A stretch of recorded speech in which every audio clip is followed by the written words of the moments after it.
اگر کوئی ان کو برا کہے بھی، یہ زبان سے برا لفظ نہ کہیں، وہ سن کر اس کو ہضم کر لیں، اس کے بارے میں بھی اچھا لفظ استعمال کریں۔ اگر اچھا لفظ استعمال کریں گے تو فرشتے بھی اس کو دعائیں دیں گے۔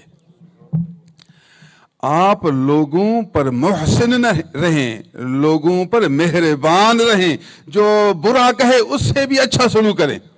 اچھے سے اچھا کرنا تو آسان ہے، برے سے اچھا کرو، یہی تو کمال ہے۔ اگر مردی احسن الی من اسا، اگر تو مرد ہے تو اس سے بھلائی کر جو آپ سے برائی کرے۔ یہ مردوں کا کام ہوتا ہے، یہ اللہ والوں کا کام ہوتا ہے، یہ نبیوں کا کام ہوتا ہے کہ کوئی اس سے برائی کرے، برائی کا بدلہ برائی نہیں، برائی کا بدلہ بھی بھلائی دیتے ہیں۔ اگر آپ کو اتنی طاقت نہیں، بھلائی نہیں دیتے، چپ تو کرو، ہضم تو کرو، یہ بھی تو کمال ہے۔ باقی عام لوگ جو آپ سے محبت کرتے ہیں ان پر رحمت کرنا تو سبحان اللہ۔